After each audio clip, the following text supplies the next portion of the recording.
Hello, everyone, and welcome to a very packed episode of Back to the Blockbuster. My name is Gaius Bowling, and yeah, there's a lot going on today. So, There's a lot going on, Gaius. Woo! Lot of It's feelings.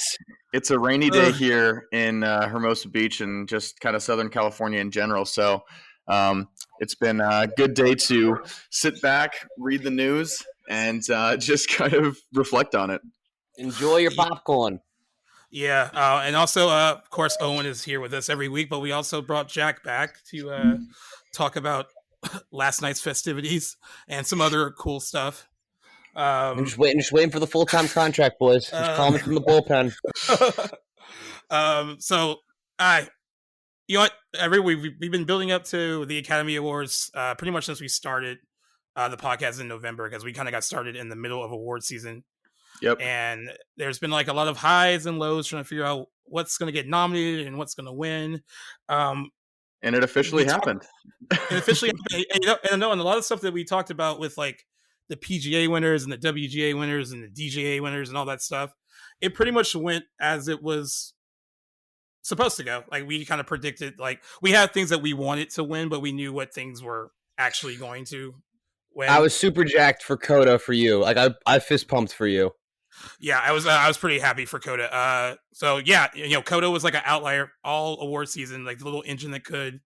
And at the last minute, like the last like 3 weeks, built all this momentum and took that momentum. It got nominated for 3 Academy Awards and won all 3 of them, including Best Picture, Best Adapted Screenplay, and Best Supporting Actor for Troy Kotsur, who like swept his category all award season. It was nice to see because I was just it was nice to see because I was watching the clips and stuff of every time that movie won something, and you kind of could feel the love for that movie in the room. You could tell like a lot of people really were behind it, and it was an industry favorite. Yeah, and they were happy with it winning. I was happy for it to win. Like I said, I just recently watched it again, and like it's a really solid movie, and it's got a lot of heart.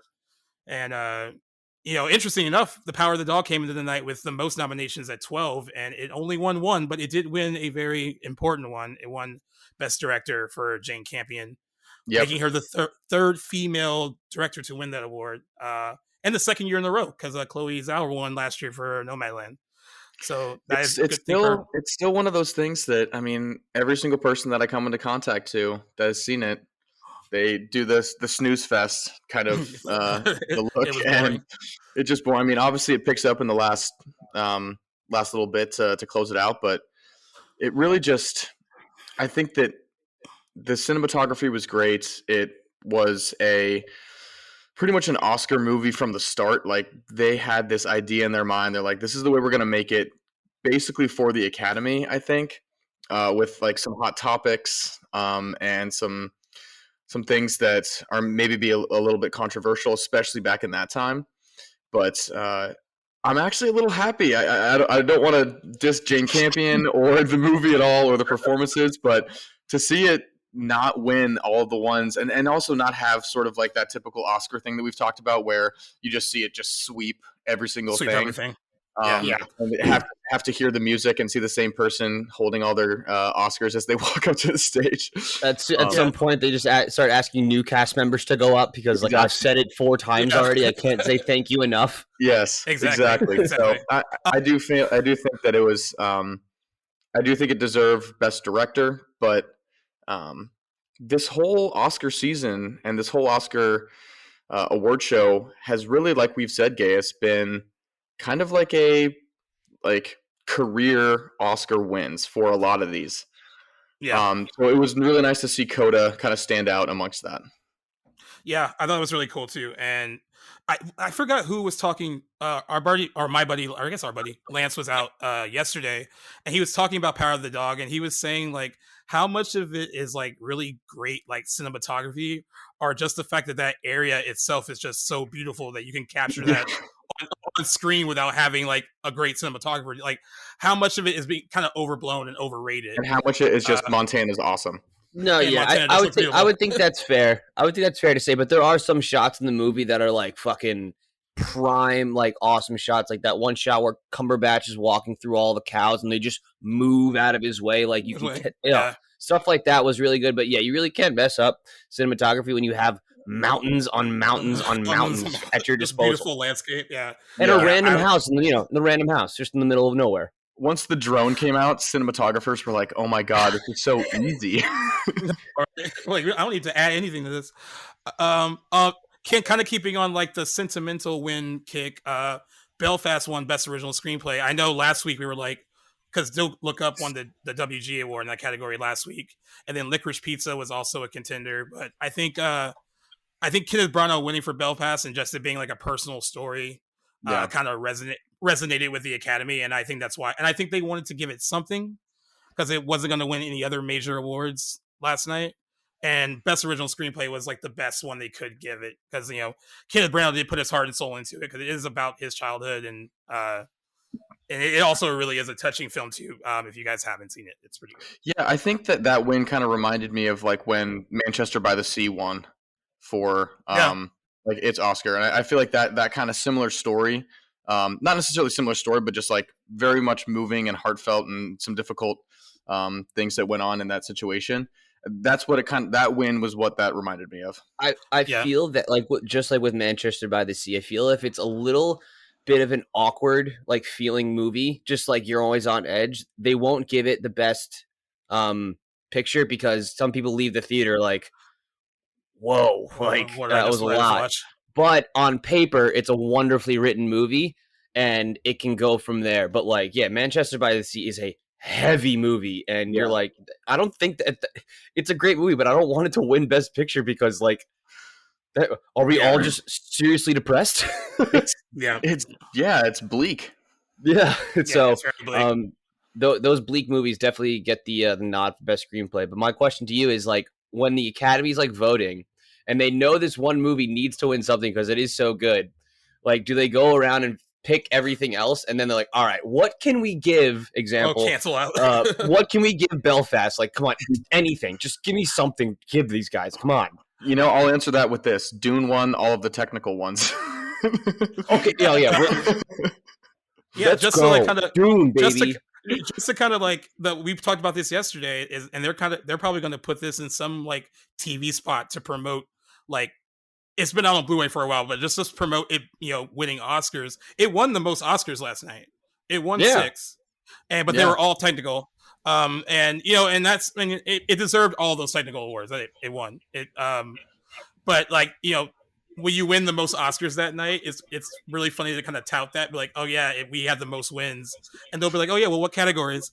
And you're like, well, sound. We were talking about it yesterday. It's like once you plug the movie like on a DVD or something, or like to buy, it's like winner of 7 Oscars, and it was best technical design. Best technical design. You're just like, oh, actually, hold on. Let me look it up. Gase, do you have what they won up, or I'll look it up right now? Yeah, I'll pull it up. I know for sure it was sound. It won score for Hans Zimmer, which is amazing because the score was really good. That's the best. I love that. Set design, right? It won Best Original Score, Best Visual Effects, Best Cinematography, Best Production Design, Best Editing. I thought you were going to say product placement. Best product placement by a movie. Yep. Best Editing I thought was great, and Best Adapted Screenplay. I mean, it won a lot more than 6, I think, actually. Or yeah. Visual effects, sound, production design, music score, film editing. Oh, I'm reading nominations. And cinematography. So 6, yeah. So I mean, it won all the ones that it was supposed to win in. It didn't. It was nominated for adapted screenplay, but I knew it wasn't going to win that because Coda kind of had that on lock. Do you think directors are like, God damn it, Denis? Like, you're just going to take these from me again? Well, I think someone made a comment though that like I forgot what one of the actors in the movie said. How does a movie win all these technical awards, but you also didn't nominate the director for best director, and he is like the one helping steer that ship. Like he didn't get nominated at all. And then some were arguing that. Yeah, and some were arguing that also made it like a best picture contender too. Like, why did it win all these like grand technical awards and then doesn't win any of the biggies? But I mean, we knew that was going to happen though. Like that's interesting. Yeah, I feel like the Academy still won't do that to a sci-fi movie, man. Like, regardless of how great it is, I mean, those are all the things that are incorporated in making a film perfect and well done. And so to not like to be nominated for all of that, but to say, well, you know what, it's still not like the movie that the Academy is looking for is a Exactly. little tough. But it's, I mean, I think it's good for all the sci-fi fans. It shows a great promise for the genre, and I think that that's such a great expectation for fans out there. Right. And it is, I feel like it is a little slap in the face. We already talked about it for Denis, but you know, Yeah. I'll Well, do you? he's the greatest director of huge structures with 15 people coming out of it. Yeah. Oh, so do you think that like Dune, the second part, like it can pull like a Return of the King and then just kind of win a bunch of like awards because they think it's owed to it at this point? My thought on that is that isn't Dune and I think you're the only one in this group who's actually read the book. Yep.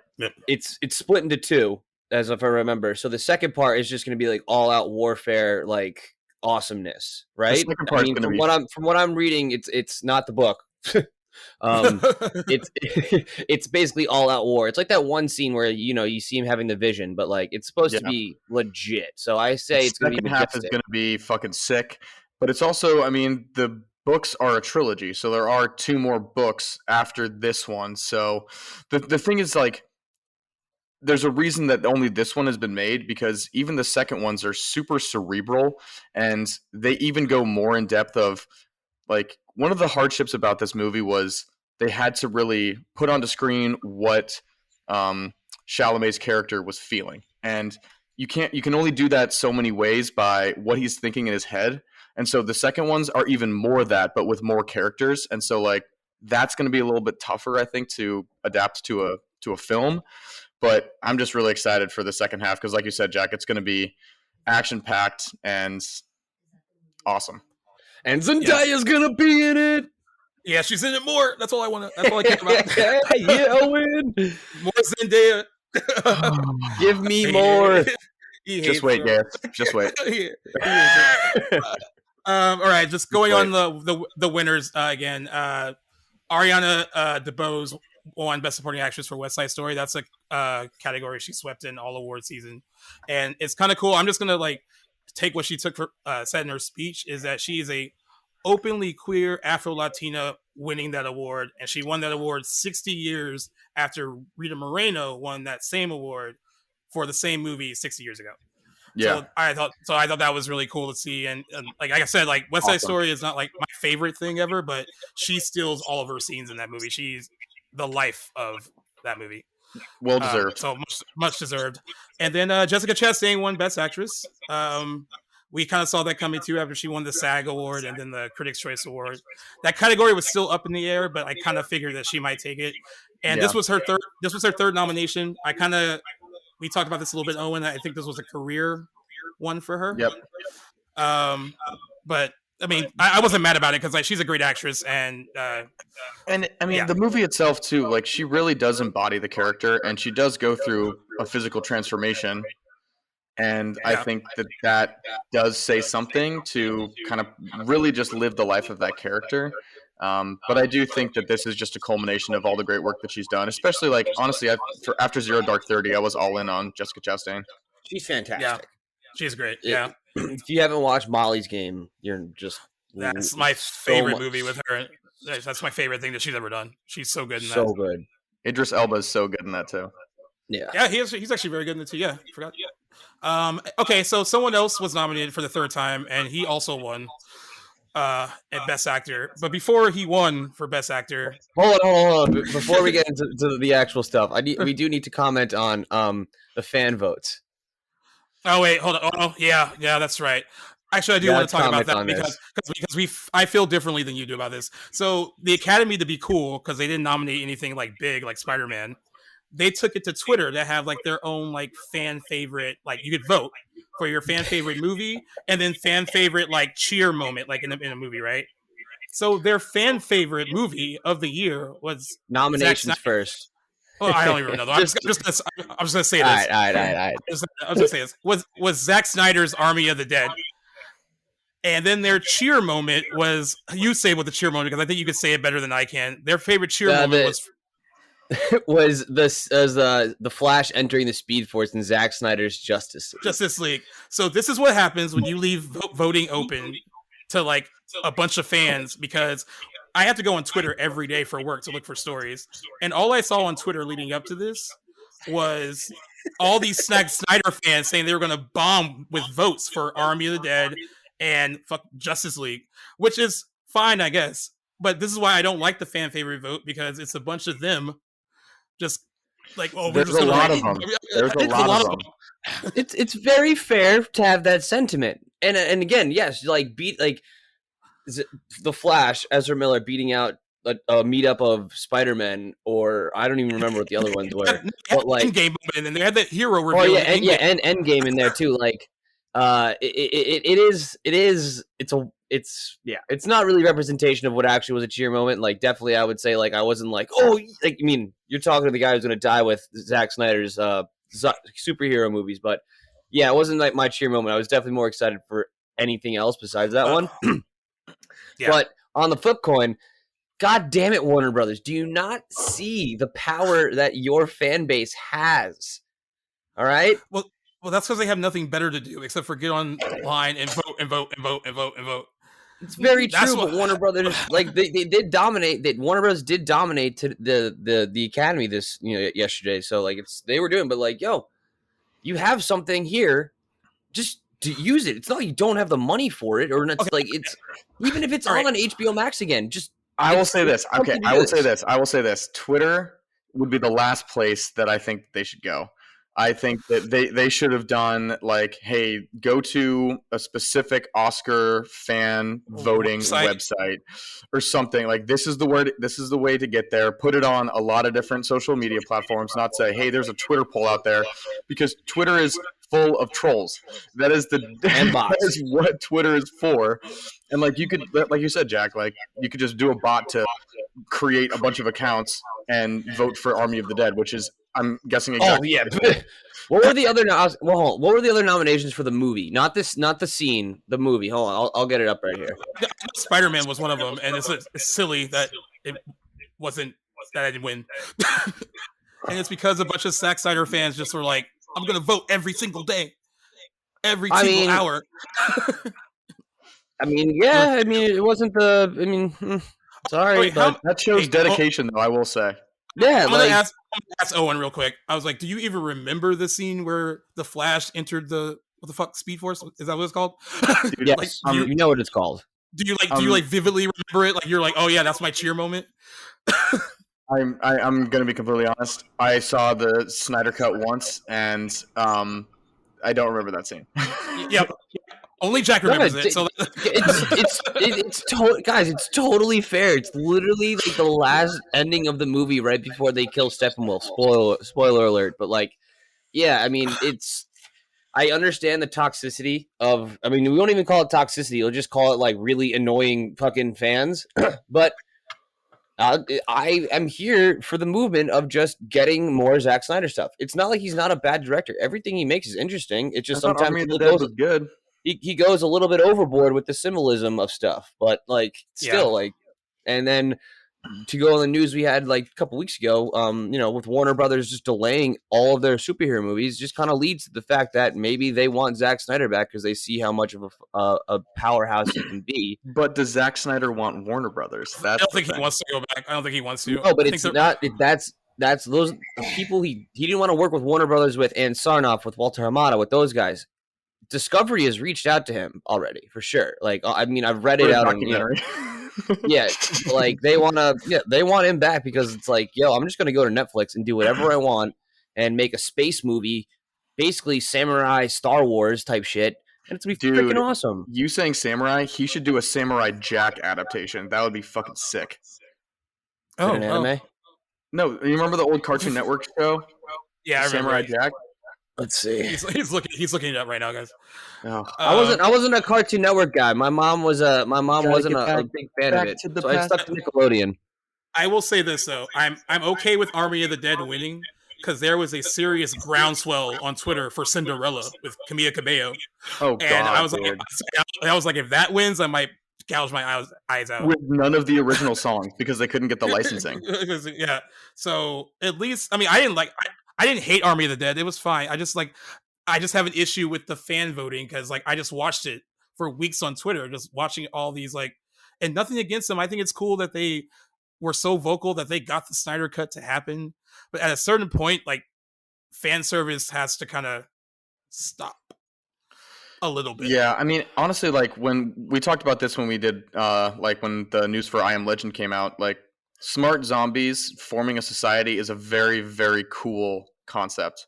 So, like, just props to Zach to do that. I did think that, wasn't it the helicopter pilot's character that was actually supposed to be someone else, so they had to cut her in and do a little bit of a sort of post-production fix?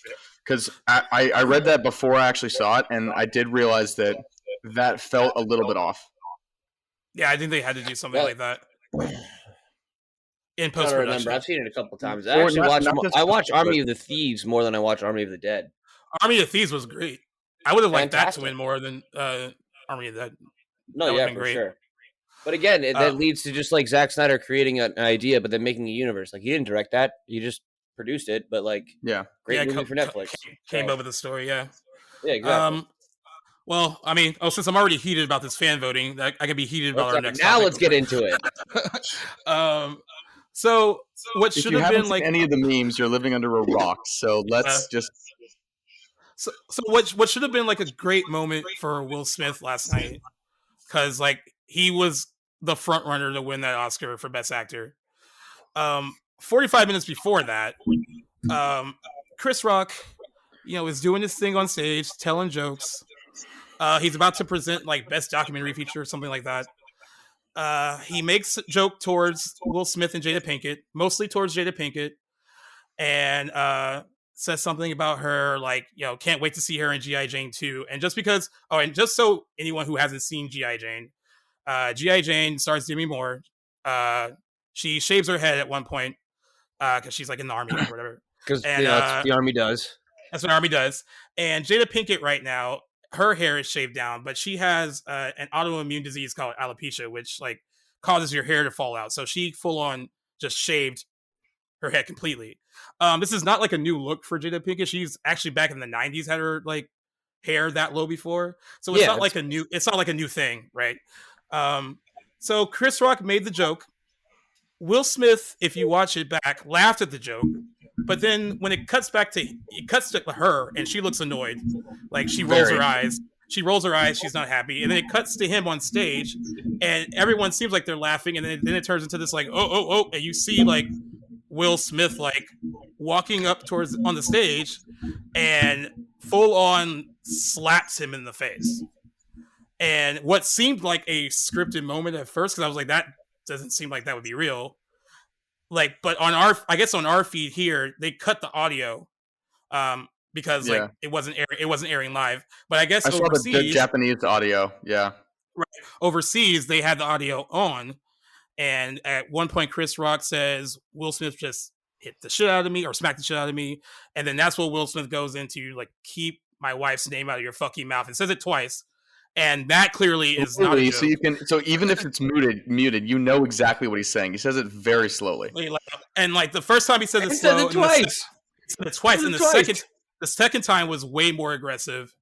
And it creates a weird moment in the room.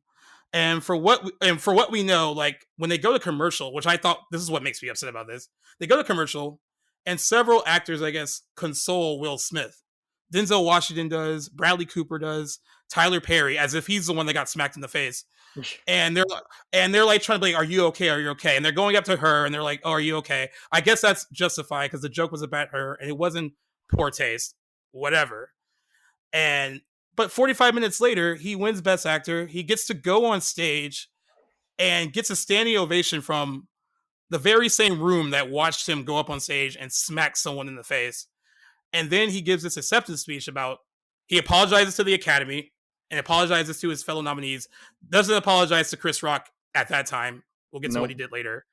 And then he goes on this whole thing about like, he wants to be a vessel of love and that he loves hard and like basically trying to say that like he loves, so hard that like he reacted, His and he emotions are justified. right. So I came out of this. Everyone kind of came out of it a little differently. I I think for the most part, a lot of people were against what he did, especially this morning. There were some people that still thought it was staged, but I was like, if it's staged, then he needs to quickly say this was a joke because he's getting roasted and everyone is pissed off at him. Like a bunch of high profile directors were calling him out, other actors, especially comedians who were like, so does it make it like open season if I tell a joke about you, you can just rush to stage and like attack me? Like, Yeah, seriously. um, and it was just like I was so like caught off guard and then just appalled and disappointed that he could be that immature and that unprofessional. It's not like he hasn't been the butt of the joke before. And I'm going to say this last thing, and I know you guys can say something too. My issue with a lot of this is that the Smiths live their lives very publicly, and and Jada Pinkett is like one that really pushes that out there herself with like she has like the Red Table Talk show. They have talked about like infidelity. They have talked about their open marriage. They have talked about so much that leaves you open for commentary and that leaves you open for jokes. I don't think you can pick and choose when you want to be like spoken about if you're going to make your life that public. So true. I think it also just shows that they love drama. I think that like they center their whole lives around drama. I mean, even Jaden Smith has been the source of like online talks and people making fun of him for what he does on Twitter and just like the way he acts in real life. I know he has like a bunch of philanthropy that's going on. I think that's great. But I mean, I think the Smiths just in general are so drama focused. And I mean, you can see him, there's pictures of him consorting with his publicist at that commercial break too. Like she immediately rushes up and is like, okay, here's how we're going to deal with it.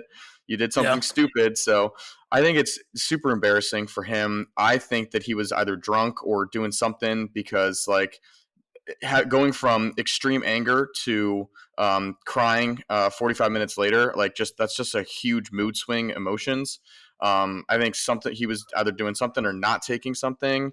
I'm obviously not trying to speak anything against Will Smith if it's something regards with that, but like that is such a high mood swing, an aggressive mood swing publicly that something was going on. And I mean, it kind of got to the point where it's like, he felt he was justified, but I mean, alopecia is not like a deadly disease. It's not like he was making fun of cancer or something. There's plenty of people with alopecia out there, and like they make their own hair falling out jokes or something like that. Like they embrace it as well. So, I mean, whatever it is, I think that he is an absolute idiot. He should be very embarrassed.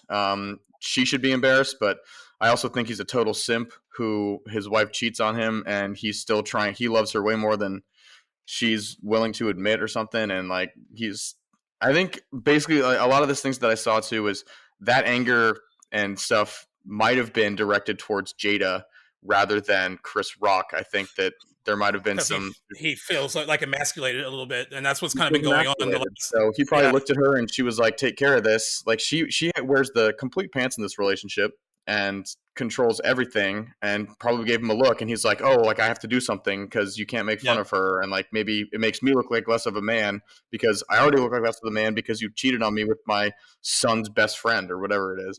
So like exactly, there's like all this shit that like he's such a like he's been emasculated many times publicly, and so I feel like he maybe thought that he had to prove something. I don't know. Yep. I mean, when I saw, because I wasn't watching it at that moment, but like someone's like, he slapped Chris Rock. I'm like, all right, let's go see this. So here's my thing: from the time of the joke to him like walking off of the podium stage, where like camera angles.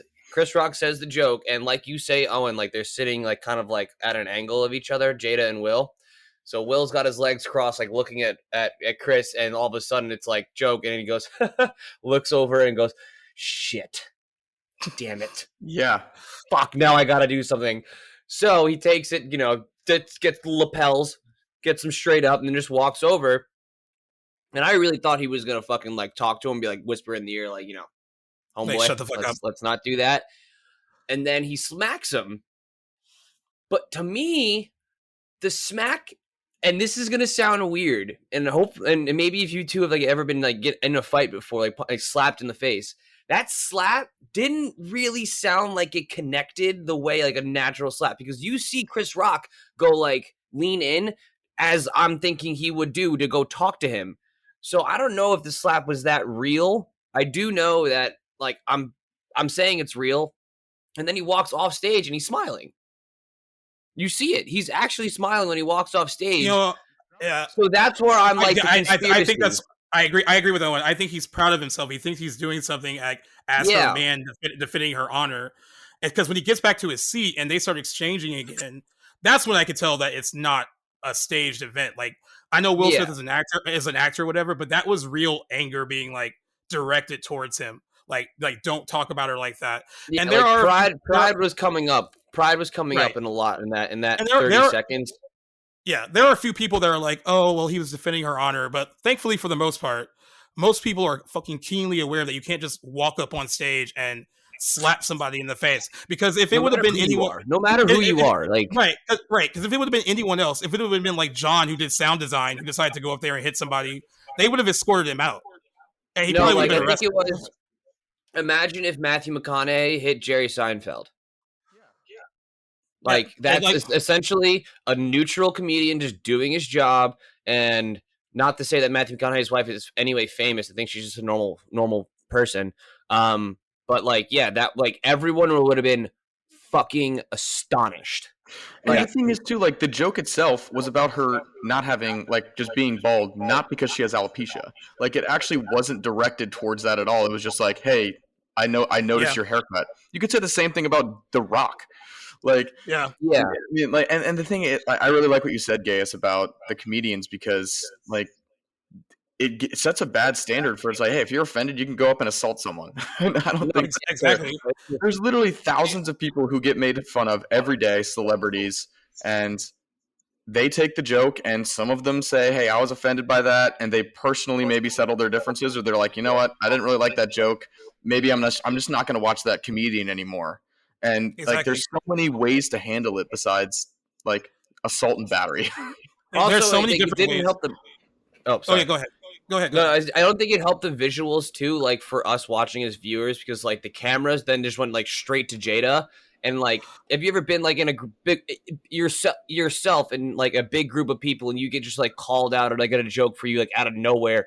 You can feel all of those eyes on you. So immediate anxiety, like just in a public setting. Imagine you're staring at some of the most influential people in your industry are just staring at you because you just got blatantly called out for something that's not even your fucking fault. And also tens of millions of people watching. Exactly. And then you have the cameras, we're watching, and now we're all discussing it. And Jada probably is like, I just wanted to celebrate, my husband's potential win.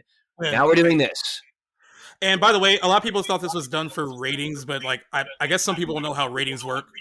You can't get big ratings if this happens like towards the end of a show. Like if they staged a fight like 5 days ago, like, and we're all going to be at the Oscars, then that builds ratings. But like you don't get ratings like in the middle of the show like that. I will counter your statement though. You are correct that most TV and standard media outlets will use a C7 metric to gauge how big of good ratings are.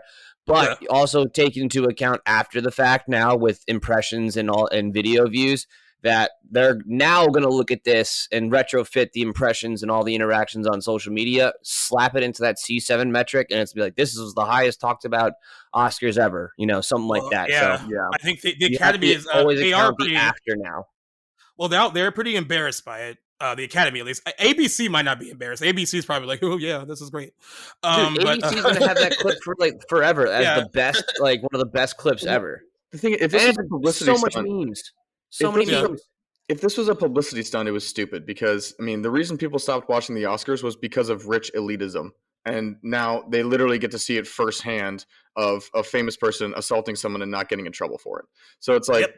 If this was a publicity stunt, then it was a stupid one that literally proves the point of people who already hate the Oscars because it's a bunch of rich people celebrating rich people. So it's like, I don't think that, like, I really don't think it was a publicity stunt. I think it was just an emotional, like, breakdown from Will that was so public that he's going to be held in infamy for a while for this.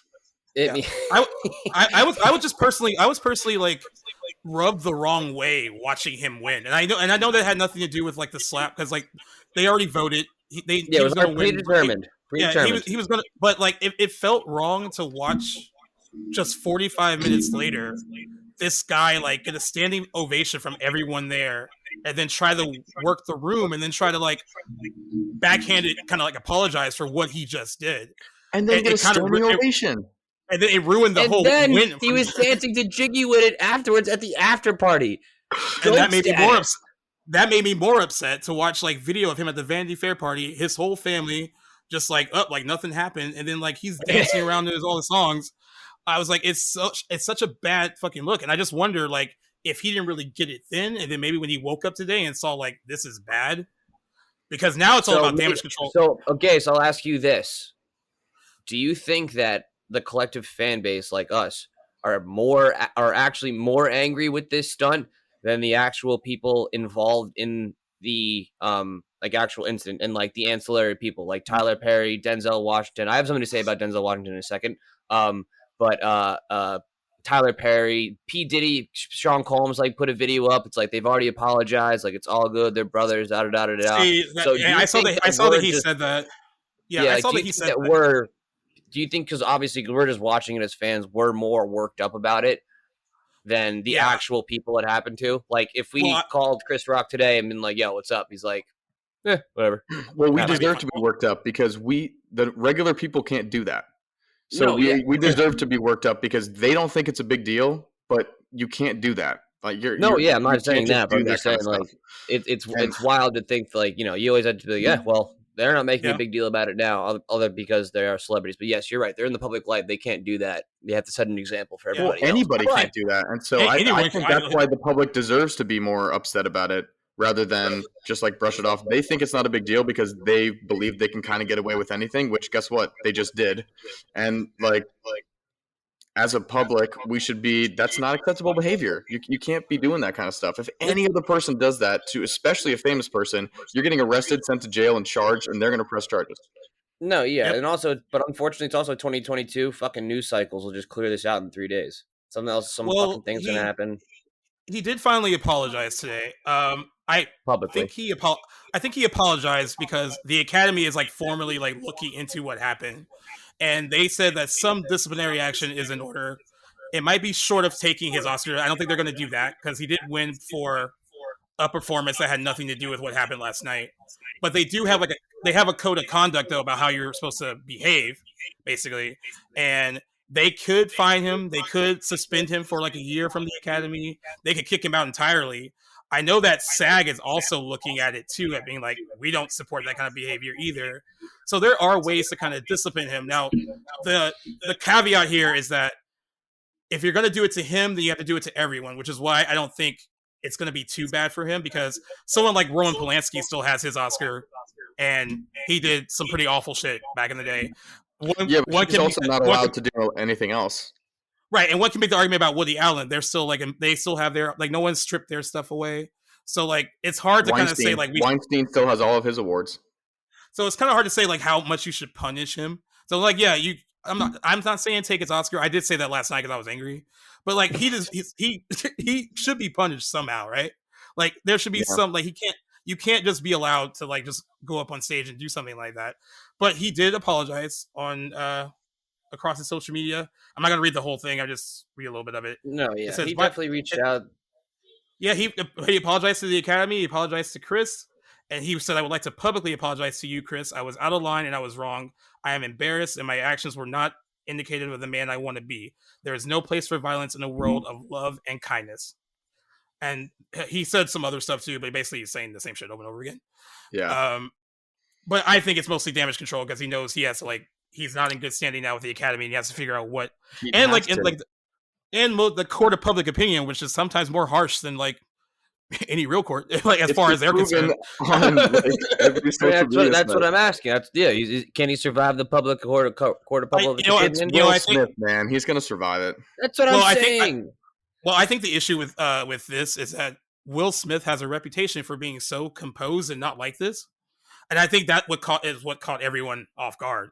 And I know a lot of people that are upset about it is because they kind of looked up to him. Like he didn't seem like he was that type of person, and then I mean, he just kind of went on off the your rails. sentiment, like I'm on your sentiment. Like I didn't want to say it because of this exact moment, but if you were talking about Will Smith in another light, like I would always say, like he reminds me of my dad. Like he's very composed, Yeah.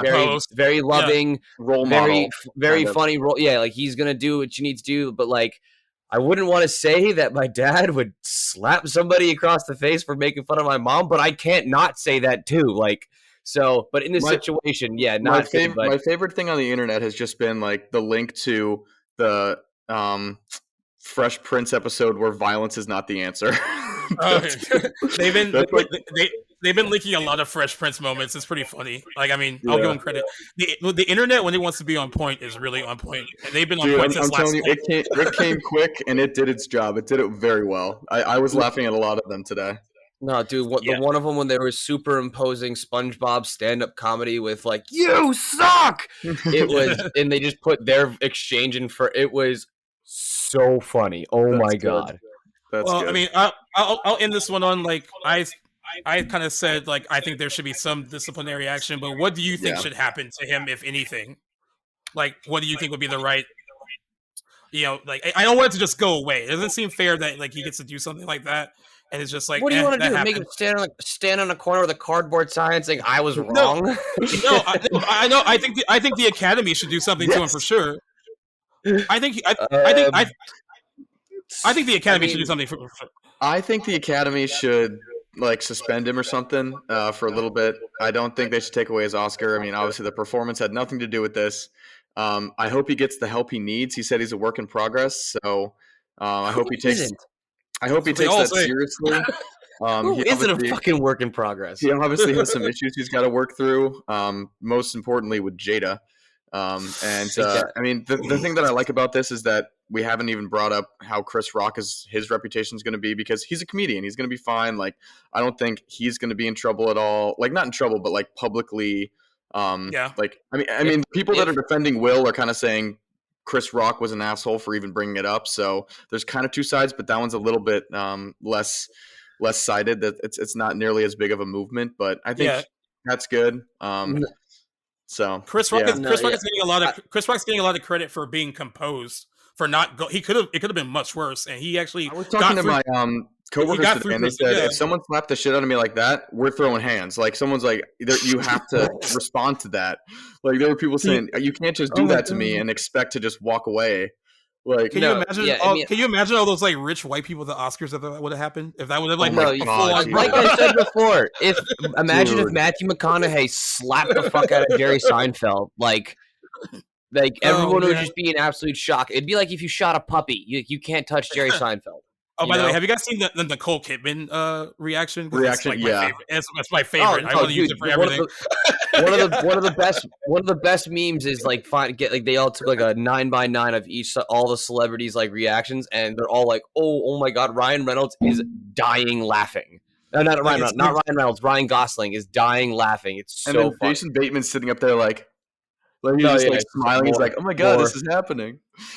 Yeah. More, please. I guess we'll end it with that. And I think like the Oscars, as controversial as that was, I think that there were some good wins, and a lot of people deserved the awards that they won. And I will just say I think it's funny that we haven't even mentioned the hosts.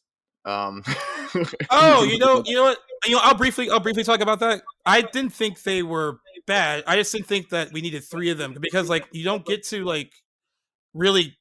Like more, someone stands out more than the others. You know what I mean? Like I like Regina Hall, and I usually think she's funny, but I don't remember much of what she did last night. And then Amy Schumer has her moments. I know, like I think one of you doesn't really like Amy Schumer. There was the awkward moment where she was groping Josh Brolin and Jason Momoa. Like that's just weird, man. Like I don't know why you shouldn't be allowed to do that. And then the seat filler joke didn't land because like they thought that she was being rude to Kirsten Dunst, but Kirsten Dunst was in on that joke, and she made that clear today. Everyone thought she was being rude. They were like, oh, like she's like a talented actress. How dare you accuse her of being a seat filler? Like it was a joke, and she was in on the joke. It just didn't land the way it was supposed to. Why did the Oscars become a comedy show with this, like with the hosts? What's funny is that because you need a funny person at front to like comedians can cross all facets of entertainment because they can be on the radio, they can be on TV, they can be a comedian, they can act. So it's better to have that person rather than like Tom Holland, like who like no one's gonna come to see Tom Holland. I mean, I will, but like everyone would rather just see a comedian who like can just touch all things, and they can keep the show running for 4.5 hours. Exactly, and I forgot to mention this, but it's like that joke on Jada was completely off the dome. Like that was just it was unscripted. Yeah, ABC said it was like unscripted. So it's like a kind of a bonehead moment for him too. To like, you didn't need to tack that on. Like that wasn't part of your bit because he just saw the opportunity and was like, okay. But like, I'm not blaming him. It's just like you're in the audience. You're a showman. My favorite thing about you're allowed to do that. Like my favorite thing was the control in a comedy club. You make fun of someone sitting in front of you. That's it. So yeah. Well, they were talking about the control room today, and like that's how I found out that wasn't unscripted. They were like, "Well, we had like a thing for him, and we had it like in the control room, and then he went off script, and they were like, oh, it seems like people are laughing." And then they said they kind of like looked down and they were like, "Oh, like Will's rushing the stage," and then they basically said they had to have their finger on the button for like what was being exchanged. Yeah, and they said they were just so shocked. And then they saw everyone kind of. I still don't get why they were consoling Will Smith, but they were consoling him and like trying to calm him down, I guess. And that's when they knew, like, okay, this is not the way it's supposed to go. Chris Rock wasn't even supposed to stay there the entire night. His plan was to present, go back to his dressing room, leave, go to the after party, and he still did that. But everyone thought he was going to stick around to kind of hash this out. And I know Diddy said that they had talked, but TMZ today said that they hadn't spoken yet. And Diddy was probably just saying that just to like, yo, it's fine, like whatever. They're homies, they'll figure it out. They've been friends for a long time, so that's why it's weird. Yeah. But yeah, we can move on from angry Will Smith and I'm gonna talk about something, baby. I guarantee you we'll have an update next week about maybe some more of like news or something or whatever else comes out. We haven't talked. Imagine if this was happening at the Globes. Oh, with all the alcohol? Yeah. Oh man, dude. All those tables being turned over. The fact that someone hasn't come up and slapped Ricky Gervais in the face, like, it'll never happen. Oh yeah, but again, he was a comedian. He was drinking a beer the entire time. You can't hate that. And he's also just like, I don't care. I literally don't care about this right now. I hate you all. I would love for Champagne, like, few like celebrities like attacking each other, like tossing those tables. That would have been much more entertaining to see. Because it would have just not been like the slap. It would have turned into like Jada getting up and then maybe someone else being like, no, get down. And then there'd be a whole on brawl. And that would have probably been more fun to watch. Celebrity brawl. Let's bring back celebrity fights. Yeah. All right. So, yeah. I just want to bring this up because we actually brought this up last week. I got to see The Lost City in the preview screening. It was really funny. And I just want to say, we were wondering, like, would it be able to bring comedy back to the box office? And are women going to go back to watch movies at the box office? Because they're still, like, kind of leery about going with the pandemic and stuff. But, that's the power of Sandra Bullock and I guess Channing Tatum, because it made $31 million over the weekend. It dethroned the Batman. Didn't it get like 100 on Rotten? It did when it first came out. It's at 75%, which is still good for that kind of movie. Made $31 million, dethroned the Batman. Everyone thought that Morbius would dethrone it next weekend, but Sandra Bullock and just if you guys want to see it on Wednesday, IMAX for free, let me know. We're still trying to figure out when we want to torture ourselves to go see it. Make me do it alone.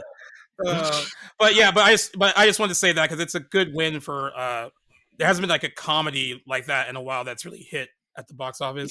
And I think it just kind of proves the bankability of Sandra Bullock and Channing Tatum, actually, because he made that dog movie make a lot of money. Like, it's like legged it out since February. Shout out my boy Garrett Levitt's the producer. Oh yeah, on Dog. Yeah, you mentioned that one of the last times. Yeah, so good for them. I thought it was like a good thing to see, and like, it won't be number one next weekend because I think Morbius is gonna knock it down, but like it won't. I think it's gonna have good.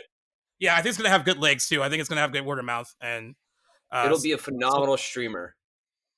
Everyone was wondering why. Well, everyone was wondering why they didn't send it straight to Paramount Plus, but Paramount Plus was like, I think we have something, or Paramount thought we had something good, and it turns out they did. They were right.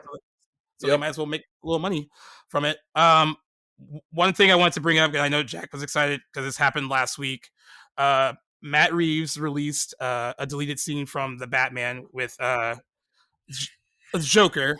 And I kept Yeah, we were buddy. wondering. I was like not with you guys. I was talking like with people at Joe Blow. Like, why did they release that? Like, what was the need to release that? And I don't know if one of you guys said it too, but I know one of them said it. They were like, maybe they're just trying to test how people feel about Joker with this Little deleted feeler. scene. Let them all watch Yeah. it and see if they want to use him in a sequel. Even though Matt Reeves said that he did not tease what he did tease in the movie with Joker to bring him back, but we all know that they lie and they change their minds. So like, Yeah, no, I'll call bullshit on that one.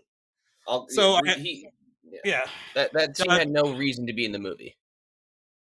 right. And he talked about why he deleted it because it didn't really like drive the narrative. It took away from like the stuff with the Riddler and kind of made it more about what was going on in that scene with the Joker.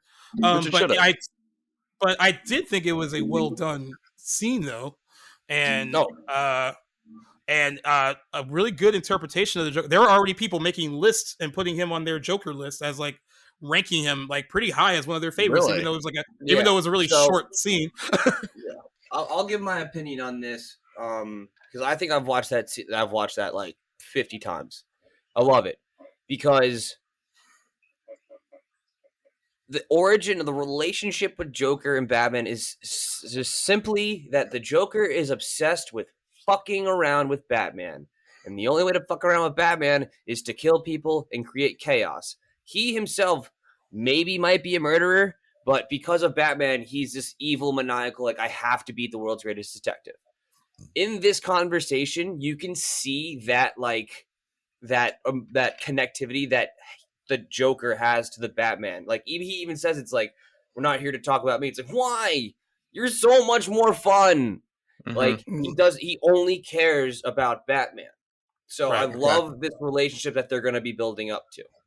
The questions I have are how, like, this definitely isn't the first time that Batman's gone back to Joker in Arkham for an opinion, because like Okay. it seems so casual for him to like, yo, I'm going to see the Joker, you know, like, or like, you know, I'm going to see unknown inmate, and how, like, what happened between them in the only 2 years, like something that the Joker has done to get him to send Arkham, like, had to have been like really maniacal for them to like know each other so well, or for Batman to have so much interest in him. So Yeah. I'm very interested to see that. The reason I think they set it up or released it was, one, to get more legs out of Batman itself. People who haven't seen it yet, if you haven't, go see it. But, you know, just more legs, like I said, after the fact, like, keep more impressions on, keep the movie talking. I think that's a good And then point. And then two, the Arkham series, because there's a huge key detail in the scene that no one's talking about, is that when he gives the file over to Joker, slips it through, and then he gives it back, there's 2 paper clips missing. Oh, I didn't even notice that. So, I didn't even notice that. so now you are like, okay, He could break out. the Arkham series, but he also doesn't have to break out immediately. He can wait. Joker is extremely smart. He's the most intelligent fictional character of a villain there is. He's patient. He can wait on that. He can hide those paper clips anywhere and use them at an opportune time in the Arkham series. Cool. Now, the only issue I have is his look. I like my super Joker. deformed. I like my Joker with a little bit more hair. Like, it doesn't need to be Heath Ledger long or Jared Leto green. I just like him with a little hair. And then his, like, from what you can see, his face is really fucked. Like, really fucked. Like, and that might just take away from it, like, just being a little bit like, I like the Joker with, like, you know, a good smile. Like, that's the only thing that really turned me off. But like the little things you could see through the opaque mirror. Yeah. Oh, just phenomenal acting and a great scene. I'll probably watch it again later because I'm bored. But it's, how do you pronounce that guy's last name? I feel like I'm gonna get it wrong. It's Barry Keoghan? Keoghan? He's Irish. He was one of the only good things about Eternals, by the way. He was like one of the better characters in Eternals. And I want to give him credit for that. And right around the Eternals was the rumors that he was actually the Joker in the Reeves movie. So I was paying attention to his. He was phenomenally maniacal. Like, he was very, you know, cynical about the world and everything. So I thought that played well. And then he himself was like, I'm so proud to be this character. So, Yeah. and if you haven't seen like The Killing of a Sacred Deer with him as the star, fucking creepy kid. So I think it's all going to work out. He's gonna look for sure. He's Yeah, really good in American Animals too. yeah. I think he'll. It's going to play out. But this is really, I guess, as you're saying too, test screening, and then really, Arkham series. Like, I'm really excited for the next two series that they're coming out with. That's a Penguin good and point about Arkham. the show. That's a good point about the show because I was like, okay, maybe he's not lying. Maybe he doesn't want to use him in the movie, but they might use him on like the TV show.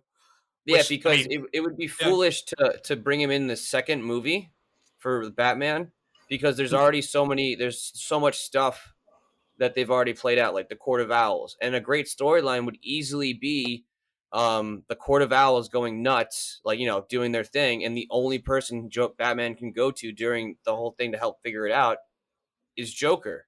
Mm-hmm. So that's how you can use him in that one, and then you lead to the third one where he breaks out, or the Arkham series, or whatever. And it's like this: we've been building up to this, not like here's the Joker, like fan serviced. Like we can be serviced, Batman fans can be serviced a whole plethora of different ways, but besides the Joker, the Joker is a mass appeal, a mass appeal. So it was a phenomenal scene. But yeah, the only thing was his face was just a little too fucked up. I agree with that. They went for shock value with that. Did you like the scene, Noah? Phenomenal. Yeah, I thought it was good. I thought it was really good. Like Jack said, I don't think it should have been in the movie. I thought that the acting was really good. Really shows the relationship that Joker wants to have with Batman, and kind of Batman is now starting to realize that he needs to have that relationship, but he doesn't realize. And one of my favorite things that Jack said too in the past was he really does create his own villains. So you can really kind of see that in this scene. And really just kind of see his just like how sadistic he can be. But I also agree with Jack, kind of just siding with him on all of this. He looks fucked up. He looks super deformed, and like I kind of got like a little Thanos chin vibe, but like all over his face. And like I don't know if I really liked that, but I thought the laugh was really good, and I'm a big fan of Barry. So Matt Reeves said that he didn't want to go with the Jack Nicklaus, Jared Leto in the vat of acid. He didn't want to go with the open-ended. He wanted someone who from birth has just been like was physically deformed, and that's basically what he came up with. Like, can you imagine this this kid with that face? Yeah. Like, my God. Like, yeah. So it works. And then the laugh is based on the man who laughs, and I've looked that up. It's pretty like maniacal laugh. So I'm excited for it all the way around. But he's not physically imposing. And can you guys see him wearing any kind of like tuxedo? Because I love my Jokers in tuxedos. You're full on suit. And purple. I mean, I can see it. And I can see him. I can see the actor doing it. Yeah. I can see it. Like the character itself, like with that hair and face, and all of a sudden he's got on like this beautiful like purple suit. I don't think I can see that, but again, this isn't a traditional way. They might characters. They might like rough it up a little bit to go with the look. Yeah, but like I can kind of see them doing a variation of that. And I guarantee it's not going to be a Heath Ledger or a Jared Leto or Jack Nicklaus in like purple suit. I mean, I think it's going to be more grounded, like the Riddler's kind of costume will be. But we'll see. Yeah. Excited.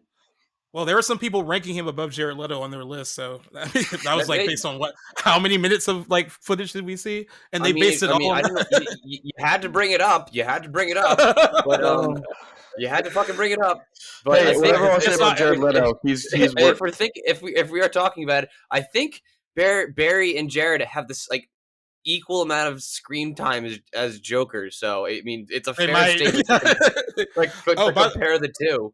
By the way, I want to congratulate. We got that new scene from the Justice League, Zack Snyder, but that was only like maybe 2 minutes. But it was a phenomenal conversation. So like, I would love if there was a video of each of like the one-on-ones, and then compare it just by that, because Jared Leto was great in that one scene at the end of the movie when they're like, Batman's like, "Believe me, I will fucking kill you. Like I will." So I feel like we're gonna be hard on him lately, because before we get to the whole hidden gems thing, I'm gonna congratulate him really quick because he won an award over the weekend. He won the Razzie Award for Worst Supporting Actor for House of Gucci. So he finally got an award that he really deserves. And he definitely deserved it for that, because he's not good in House of Gucci. And you know what? It's not looking good for Morbius either.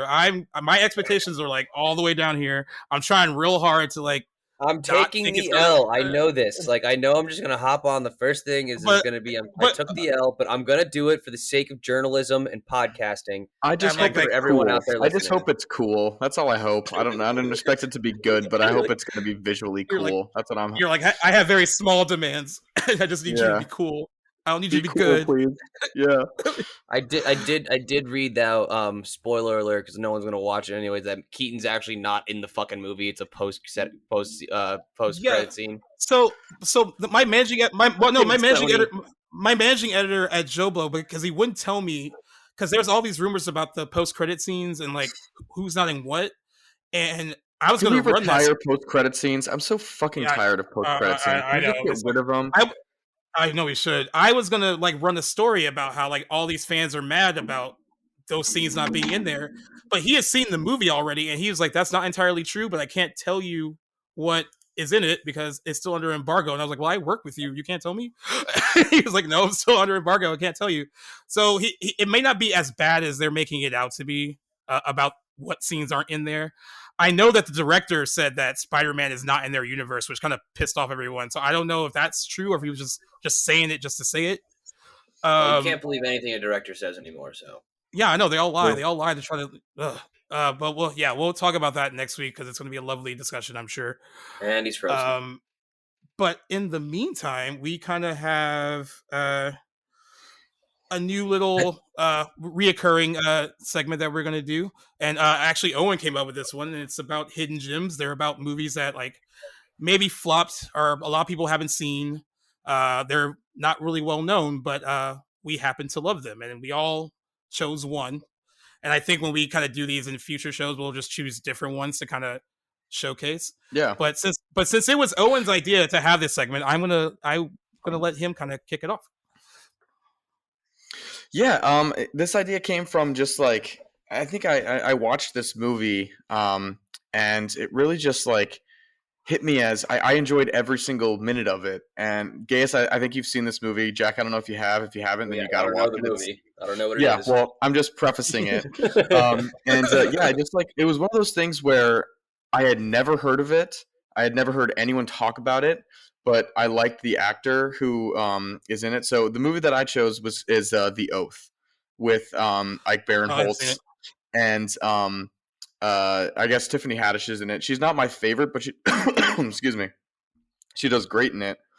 And basically, the plot of it is that like every single person has to sign an oath, like declaring their um, like acceptance of the president, basically. And the people who aren't accepting the oath are disappearing and missing. And so like there's a new department of like Homeland Security that is going around like rounding up people who haven't signed the oath. And it's during Thanksgiving, so all of his family's there, and he already has a horrible relationship with his family. So it's like just basically a big clusterfuck of family issues based, and then also surrounding like fake politics that kind of gets interrupted. And um, yeah, John Cho is in it, and gosh, who's the guy who is he plays the player douchebag in Game Night? Because he's the other Homeland. He does such a good job in that. He plays a like really kind of scary guy. Let me see. I I want to don't say know. Chris But Ellis. Yeah, while Chris Ellis. while Yeah. you, while while you're thinking, he wrote and directed this too. Ike Bernhardt, Brain, whatever Baron his Yes, name is. Gabriel Yeah, Hunts. Yeah. Yeah, yeah, Oh, wrote and directed it. Billy Magnuson is the guy from Game Night. He's a douchey guy. yeah. Well, not douchey. So Like, I mean, it's just one of these movies. It's just one of these movies that like I had such low expectations going into it. I think I had like it might have been a lazy Sunday. I was tired of scrolling and I saw Ike Barinholtz and I was like, you know what? I really like everything he does. He makes me laugh. I didn't expect it to be sort of a thriller comedy, like a dark thriller comedy. And I just enjoyed every single minute of it. It gripped me to the edge of my seat. There's some like violence. And just the interaction with his family felt super, super realistic. Like the way that the script was written, it didn't feel like they were forcing this. Because also the guy who plays his brother is Ike Barinholtz's brother. So like literally all of these characters are interacting so well together, and like all of their reactions seem super realistic. Not only from like, hey, is this oath thing real? Like, why would I even sign that? And then him talking to people at his coworkers saying, like, yeah, I signed it. He's like, why would you do that? Like, that makes no sense. So kind of like these two political ideas rolling around. And yeah, it's just one of those things that I loved every single second of it. If there's a movie that people ask me to recommend, that's one of my first things that I like to say. Really? By the way, Just Tiffany Haddish is good at playing this type. Just like I haven't really seen very many things like it. It makes me laugh, and it's just a story that I've never seen before. So it's just like I really enjoy it. It's like an hour and it's just like a good 90-minute comedy. That's good. I really like it. So I'm thinking, I'm just spitballing here in mid segment. We should make a rating system if it ticks all the boxes. You know, Yeah. like if it's something like that. But if that I'm Yeah. just spitballing mid segment. But Yeah. really, this is one of the things you're gonna like recommend first off the bat. Yeah. Actually, It's weird because when someone asks me what movies I've seen recently, for some reason that one always pops into my head. I always think about that because I know a lot of people haven't seen it. And so like someone's like, "Hey, do you have an idea for a movie that like maybe like you've seen recently that I haven't seen?" Always comes to the forefront of my mind. And I highly recommend everyone listening to go see it. Jack, you should definitely go check it out. And what's Tiffany it on? Haddish is very good in it. Very It's good on in Hulu. it too. It's on Hulu. Got it. Yeah. So it's on Hulu.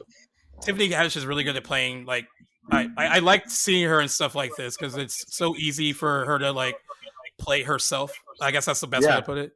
And Yeah. I But she's also something a toned down version. She's very toned down than like sort of her traditional slapstick comedy. Yeah, something like The Oath, and then like I just watched The Card Counter like 2 weeks ago, and she's in that, and it's a more serious part. Like she can be really good when like dial her back. I mean, not saying I don't like her when she's funny, but like she's like a female Kevin Hart, so you have to like kind of like dial her down, reel her in, reel her in a little bit. But she's definitely more than like a one trick pony. I think she has like a lot of like talent that they don't quite utilize all the time. But you kind of see it in a movie like The Oath, where like someone recognizes that in her and is like, okay, we can get the best out of you if we just kind of like reel you in just a little bit. But that's a good choice. I only saw The Oath because I had to see it for work. I don't know anyone else that I can think of that has seen it. Yeah, like that definitely wouldn't have showed up on my horrible Hulu recommendations. Yeah, like this Hulu has the worst algorithm ever. I disagree, man. Maybe you're watching the wrong movies because every time it's like For You on Hulu, 5 movies that I like I've either absolutely love or can't or like choose to watch for the first time. They get it right every time. All right. Well, on that note, I was going to choose Pig, which was what recommended for me, but that was too recent to be an unknown movie, and it like won awards. And Nick Cage. So I wasn't going to pick that. It's not my movie. Okay. That's not a bad choice though. Pig would have been okay because like I don't think a lot of mainstream people have seen it. Like casual moviegoers, definitely haven't seen it. I'll tack that on as 1A then. Boom. But that's definitely not the one I picked. Okay. All right. Well, what did you pick? I'll let you. Oh, okay. Well, yeah, fair enough. All right, my movie. I discussed with Gaze before about this movie. 2 movies. My first one, which I didn't choose again, was Lawless. He said it made too much money for it to be unknown. Love that movie. Very fair point. So I went with the next movie. Came out in 2011, directed by Gavin O'Connor, written by Gavin O'Connor, starring Tom Hardy and excuse me if I want to get his name right. All right, Joel Edgerton. Oh, Edgerton. Warrior. Yeah, Warrior. Yeah. It's a movie based on MMA fighting and 2 brothers. The story of 2 brothers, how they're like basically estranged because of their alcoholic father and their mother, and this whole thing comes up where it is basically. Excuse me. I'm sorry. Before anything, did you guys watch this? You've seen this?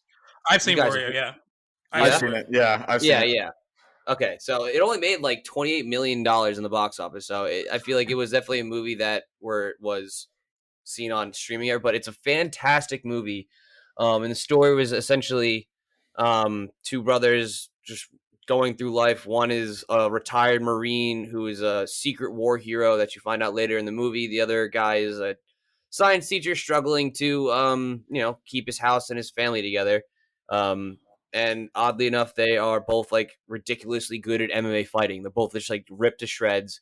And Tom Hardy is on tough times, falls in with his dad again because he even says, you were a shitty father, but you were a great trainer. So this whole relationship of that, like kind of like rebuilding, but like Tom Hardy is very resistant to it. Just a phenomenally written story. Nick Nolte got a nod for best supporting actor in it. Didn't win, but really good acting, good fight scenes. Like these fight scenes were fucking legit. And I think the first fight scene in the gym is one of my favorite, like just hand to hand combat scenes ever. I'm surprised that movie Good one. flopped because like it got really good reviews, and because I've seen it a lot, and I still don't understand how it didn't connect with more people when it came out because Yeah, like it had reviews behind it, and like and a lot of people love it. I mean, it is a hidden gem in the fact that like it kind of flopped and didn't do all that well. But I do know the people that do have seen it, they love it, like absolutely love it. So yeah, for like the me, way I would consider it a hidden gem because, and this is just a personal thing, I have just had a negative bias towards Joel Edgerton for the longest time. There's something Yes. about him that just like bothers me. I don't think is he it puts. the eyebrow? Because for me, his face is just a little I bit don't like it's know. a little just like It's one of those ones where I see him in a movie and I'm like, oh God, really? I But love him. but after his performance in The Gift, I actually rewatched Warrior, and like after The Gift and seeing his performance in that, I'm all in on Joel Edgerton. Like it was just an early phase He's of so me good. being like, God, he annoys me. He's so good in that movie too. Like I want to find a way for us to one day talk about The Gift on here because it's such a good movie, It's and so like good. Jason Bateman and Joel Edgerton just like they both rub me the wrong way, but like in the worst way. But like because Yeah, they're both fucked up. And that's why um, the movie's so good, because they both rub you the wrong way. yeah. yeah, but Warrior, I there was a lot of, even more so than Nick Nolte at the time. There was significant Oscar buzz behind it when it came out, but it ended up only kind of with Nolte getting recognized. But yeah, I'm surprised it flopped because I thought also thought MMA fighting was pretty big, and like you would want to go see a movie about 2011, that. yeah, dude, that's when You it would was want, like coming up. like you would want to go see Well, a movie with. Yeah. wasn't that also like pretty recently, or maybe if in the same year when The Fighter came out with Bale and Wahlberg? Is that Oh why yeah, it didn't like hit the same? Another fighter with 2010. 2010. So it was Yeah, only a so year the year before. before. Yeah. Yeah, yeah, I don't know. could be Yeah. it. Yeah. Also, like anything with Mark Wahlberg in Boston, you're gonna watch it. So, It's very true. but no, they yeah, go hand in hand. it's definitely like it's definitely a Shawshank movie for me, and I've explained this before. If it's on TV, I'm stopping everything to watch it, like Shawshank Redemption does to me every goddamn time. I watched it 2 weeks Um, ago, Jack. It's so it good. just it's Again. It's so good. TBS, AMC, they just know when it's raining and it's on, and you just need to watch it. But yeah, no, for me, And it's they such a do rewatchable frame. movie. It Shawshanks you, and then personally, I'm very connected to the movie because like the brother connection that Hmm. they have, and in the end, like it really hits me home, like with my brother, and I miss him all the time. So it's like definitely like one of those movies where like I'm feeling down, I can always lean on that movie to like at least show me that like there's still like there's Yeah, good stories A out lot of there, heart out there. Yeah. yeah, exactly. Yeah, and it's funny, because it's Tom Hardy. He's a badass. So it's Yeah. like to see him in such pain and to like just to see like how he can portray that in like this burly guy who's just a fucking war hero badass. And then Joel Egerton just like being like the whole entire time like I really just want to make this right and I'm sorry and just trying to be a good guy. So I won't ruin the end of it, but like it's a phenomenal movie that Also, to really finally have Tom Hardy not have a muffled voice and him I just can like hear you clearly. mumbling. Like I can actually hear his dialogue. It's great. yeah, even though he still has like a crazy freaking accent in this movie too. Yeah. Yeah, It's wild, but yeah, no, phenomenal movie. I love it, and it's easily rewatchable at all times. But I guarantee you, if we listen back, like most dudes have watched this movie, but girls can appreciate this movie. I mean, definitely not like the first like 15 minutes where it's just about fighting, but like getting into the whole relationship and how the story builds. I I think that think, the relationship between them would probably resonate. I think. Oh yeah. yeah. Yeah, And then with Joel and his wife, yeah. what's her name? What's her name? Yeah, she's phenomenal too. But yeah, I think it's a good movie to watch. Didn't make a lot of money, so definitely check it out. Nice pick. Warrior. Yeah, I think it's That's a on really good pick. Prime. I think it's on Prime. All right, Nice. guys. Head honcho, LCEO. All right. Well, I went with a I'm really funny interested one. to see this I one. thought- Just for all the viewers out there, Gaius has like what 10 terabytes of movies saved. So and then like plus this wall yeah, back here. plus whatever he So the has behind chances him. of us having seen this movie are Like drastically slim. 0% chance. I'm gonna be so Oh happy no, with myself if I know. you might have seen it. Okay, all right. I'm just gonna. Okay, it came out in 1999.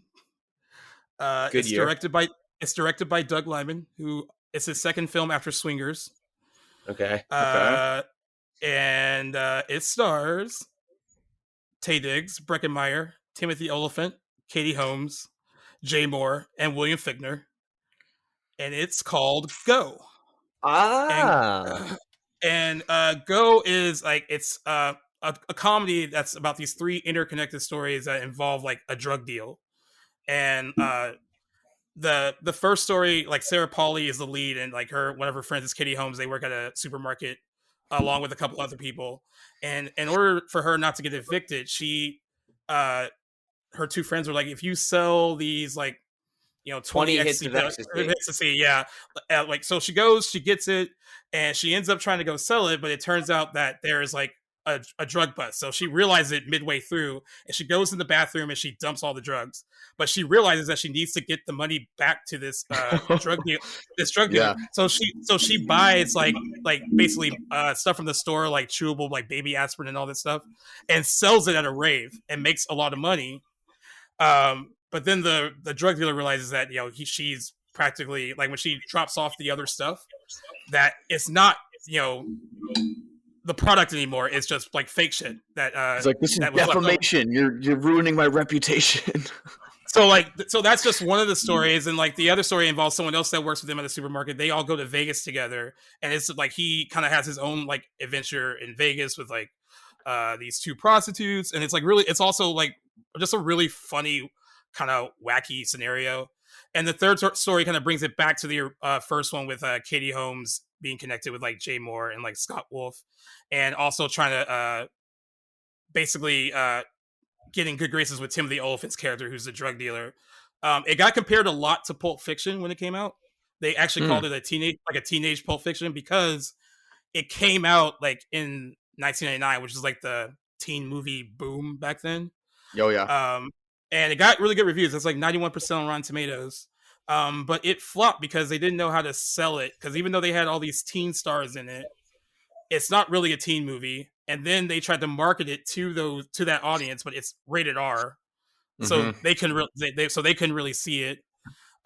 So it kind of got lost in the shuffle a bit when it came out, but it has gone on to become like a bit of a cult classic for people that are looking for something, especially people are looking for something that is similar to like when they talk about movies that are similar to Pulp Fiction. Go kind of gets brought up every now and then as a viable. I've never seen it, so I would love to check it out.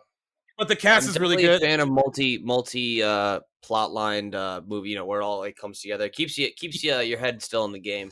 Yeah, and they connect it really well too. Like it's not just kind of like, it doesn't feel forced. Like each story, even like the most like little tangible thing that kind of connects them, it works. And then like the cast is all really, really funny. Timothy Oliphant, I think you guys know him from like Justified. Love Timmy. Love me a good Tim. He is so darkly funny as like the drug dealer. Like you're afraid of him, but he also like is also very funny at the same time. And then he develops this drug dealer.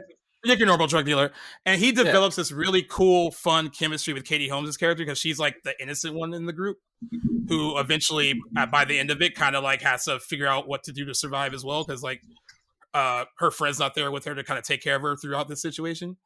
But they end up having like a really unique kind of fun relationship too towards the end, and it's like it's a really cool. I wish that Doug Liman stopped making movies like this after this. He got into like doing like. He directed The Bourne Identity, and then he did Mr. and Mrs. Smith, and he stopped making kind of two bangers, really good, two bangers, but like two bangers, but he stopped making like the kind of stuff that like Swingers was, because this also has the same kind of vibe and like style. An indie, it's like kind of an indie feel. Yeah, I tried to look up to see if it's on streaming services. I think it's not for free, but it's on Prime for like $2.99. And I also own it on Blu-ray if you guys want to borrow it, if you ever want to watch it. Awesome. Or we can all watch it together. Who has a Blu-ray? I was gonna say, what year do you think this is, guys? I have a 4K Blu, so it plays Blu-rays. Does Blu-ray play on Xbox? I thought they had like, or it might be PlayStation. You can play. I mean, that used Blu-ray. to be like one of their like selling You can points. play it. Yeah. You can play it on. You can play it on. And it lasted for about a year, and then Blu-rays became obsolete. Well, I still get physical media. I still get physical media for a reason, man. There's no, gays. Like you keep those things for I'm like jealous, 20 years. man. I'm honestly, you'll sell those for a lot of money later in life, for sure. Or you can just get buried with them. Just all my movies. That's Not all a we bad wanted. idea, yeah. On your tombstone, Gayest Bowling, 10 terabytes of movies. No, there's a QR code that you scan it, and you can sit down and watch a movie with them. Yeah. Oh, that's actually a genius idea. Oh no, dude! My tombstone is gonna be, if you scan it, you can listen to like my favorite playlist. It's gonna be fucking awesome. That's cool. Oh yeah. Well, nice. Well, that was fun, guys. I think we all picked stuff like. I mean, I of course have seen those too, but like, they're definitely There's not a movie you haven't seen, dude. I was going to pick Nocturnal Animals originally, but we've talked about it a few times on the podcast, just with Jake Gyllenhaal's performance and Amy Adams, and just the way that the story is written is, I mean, it's gripping, man. I was going to pick that one, but I had to pick The Oath because no one ever has really seen that one. That was my deep hidden gem. Yeah, I did feel mine was a little generic to it, but I mean, at the end of the day, Gaze was like, it didn't make any money, so it's like, okay, we're fine. Yeah, it bombed. I did think Lawless Lawless is amazing too. You just went for the Tom Hardy picks. Yeah, no, I ended up like after I texted, I was like, fuck, I just did 2 Tom Hardy movies, damn it. But yeah, no, Lawless, I know that's another just phenomenal movie. Netflix. Shia did such a good job in that, man. Shia LaBeouf, I'm a big fan of his. Oh yeah, I heard they almost came to blows on that movie. Oh no, yeah, because fucking Tom Hardy, Tom Hardy would just basically wrestle Shia LaBeouf like Offset, like you think he chipped his tooth. Like, it was basically just fucking boys being boys in the fucking hills of Tennessee. That is amazing. That's such a cool story because I mean they're supposed to be brothers, so they probably were like, let's get into it. And oh no, absolutely, it's exactly what it was. Like literally, like Shia was just like, yeah, Tom just like beating me up the entire time. And then the other guy in it too, fucking Planet of the Apes, Jason Clarke, he's in it too, and he's just also the inspector in that movie is kind of scary. Like, dude, that's why I like, you know how I'm notorious for skipping scenes if I don't really I don't want to watch it. I skipped that scene where he beats the shit out of Shia LaBeouf every time. Dude, it's freaking, he's scary, man. Bro, like the way he just grabs Shia's head and just until he can't. You know what? Before we go, I just want to mention this one Oscar thing again, and this is the last time I'm going to bring it up. That Will Smith stuff last night just made me more upset that Andrew Garfield didn't win. Yeah, because it would have been a much better outcome had Andrew Garfield would have won. Oh he would have been pleasant. He would have been pleasant on stage. He's not going to smack anyone. He would have been like perfectly good, like accepting his Academy Award. He'd have been very politely British. Yeah, everyone would have fell in love. Everyone would fell in love with him. I know Owen loves that picture of Andrew and Zendaya together, just hanging. Oh, I love that. I love the captions. They were like, love that picture. The caption, they were like, Zendaya's hanging out without Tom Holland. She has a new Spider-Man. That's what some of them said, which was really funny. That was awesome. He's got the hype. They were snapped at the Oscars. Jesus. Low her boy Tom. Going for the hype.